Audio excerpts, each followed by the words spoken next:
Someone once asked me, "Can you really trust a woman?" I simply said, "Not completely, brother." And I don't say that out of bitterness or pain. I say it because it's the truth, a truth most men don't dare to face.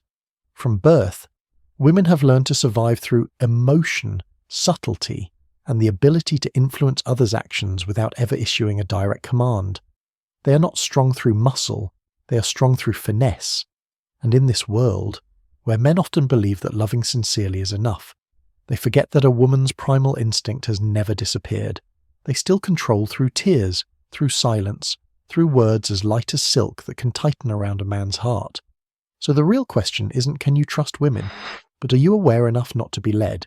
Because in the game between the sexes, the one who lets his guard down will always be the one who loses.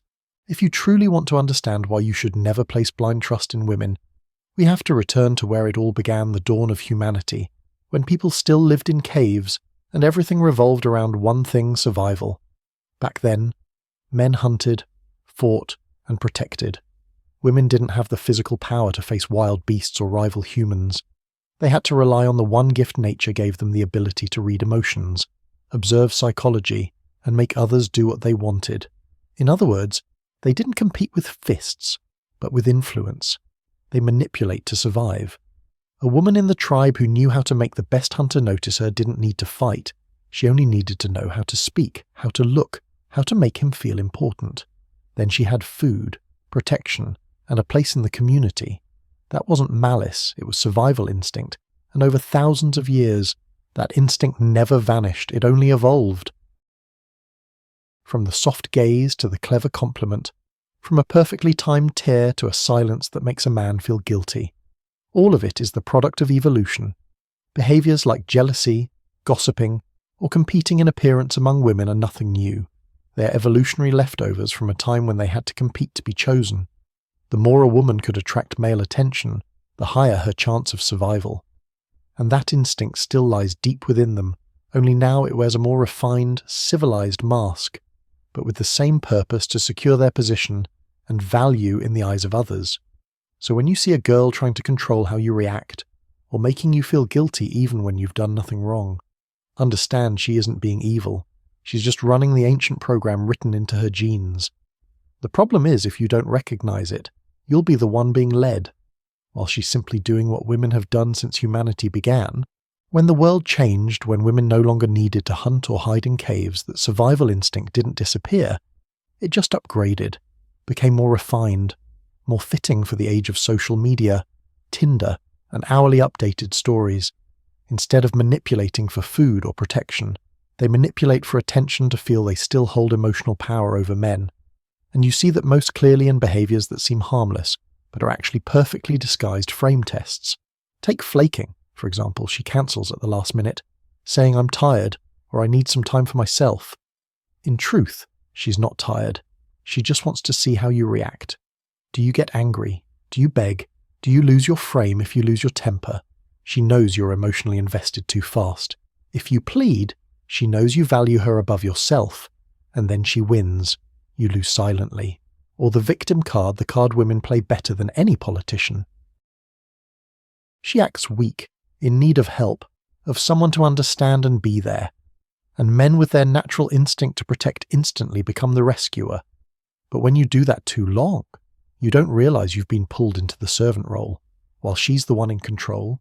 Then there's the validation loop, the cycle of constant reassurance.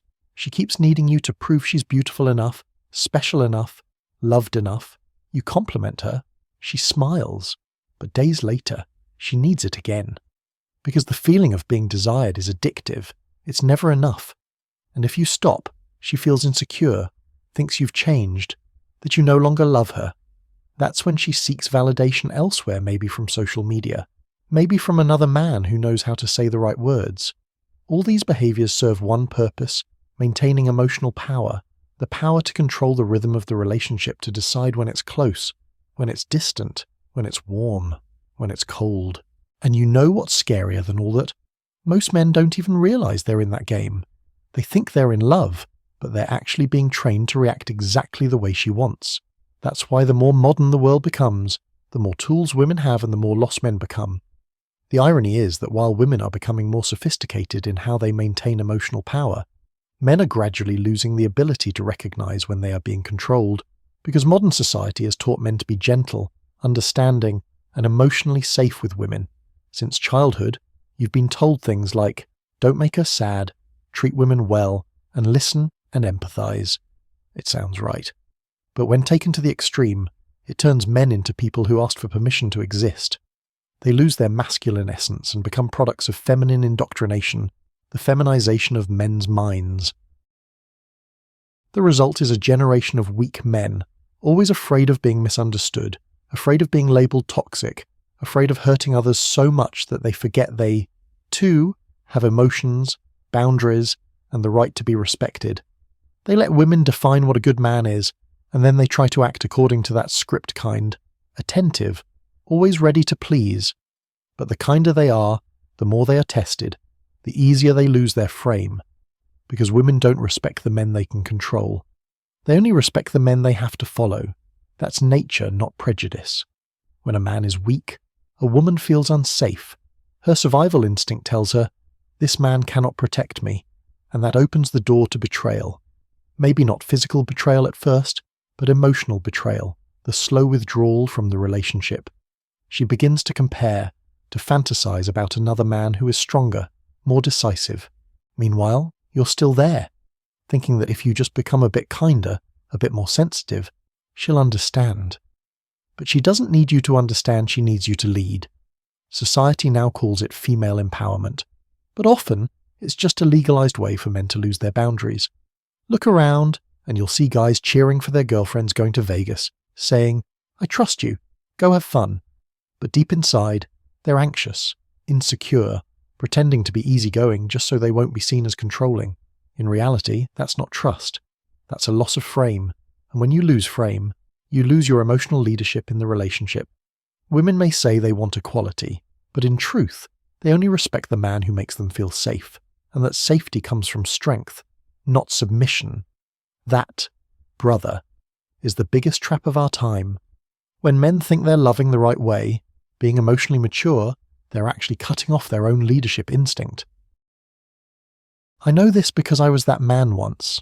I used to be a true blue pill guy, believing that sincerity, kindness, and being there whenever she's sad would make love last.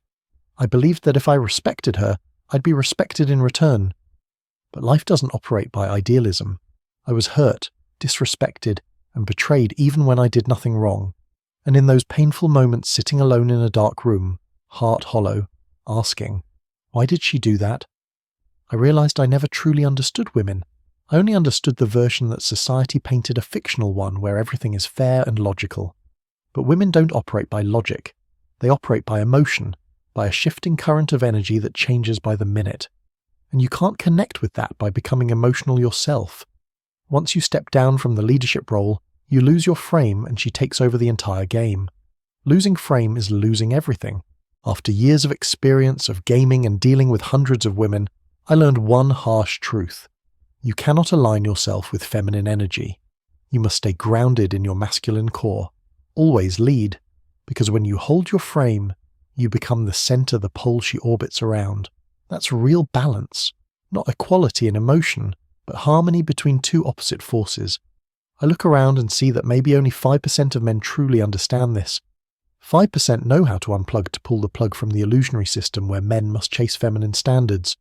The rest are still programmed, still thinking love means sacrifice, that letting a woman lead is respect. They don't realize that every time they shrink, every time they censor their masculine instinct, they cut off a piece of their inner power. Red Pill doesn't teach you to hate women, it teaches you to see them as they are creatures of emotion, strategy, and survival. And only when you wake up from that illusion will you finally be free. When you finally see that truth, when the curtain of illusion falls, you begin to understand the law of survival in modern love. Women do not love unconditionally. They love for a reason when you bring value, when you make them feel challenged, desired, and drawn to the powerful energy within you. And when those elements fade, love begins to dissolve.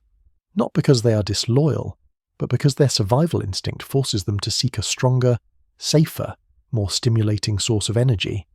That's what most men refuse to accept. They believe that if they marry her, care enough, always show up, she will stay forever. But that's an illusion. When you stop gaming, stop being attractive, stop leading, stop making her feel drawn into your world, she will leave. Not because she changed, but because you stopped being the guide in your shared story. Even the richest man in the world, like Jeff Bezos, got divorced because money can't replace masculine polarity. You can have all the wealth in the world, but if your inner energy weakens, women will still sense it. For them, love is not absolute loyalty, it's natural selection. Just as a company fires an employee who no longer performs, women fire men who stop performing. It may sound cold, but it's the logic of instinct. Love is emotion, but attraction is mathematics. It follows a formula. When you're strong, she follows. When you're weak, she leaves. No exceptions. So instead of complaining, accept the rules of the game. Don't ask why she changed, ask yourself when you stopped growing. Because in this game of survival, no one is allowed to stand still. Once you understand that rule, you no longer resent women, you no longer see them as betrayers or selfish beings, but as creatures simply living in alignment with their survival code. They're not against you, they're reacting. They're not changing, they're choosing what benefits them, and that's natural. A mature man doesn't fight female nature, he adapts to it. He keeps his frame, stands firm like a rock amid turbulent waters. He never stops evolving, never stops challenging himself, because he knows attraction isn't something you achieve once and keep forever. It's a state that must be maintained continuously. Even when married, you still have to game your wife remain the leader, the man she respects and desires. Don't hate women, play with awareness. When you understand the map of the game, you stop being controlled by their emotions and start using that understanding to lead, to maintain your position, and to take command of your life. Because in the end, the truth remains, don't expect unconditional trust, expect tests. And only the man who keeps his composure earns respect.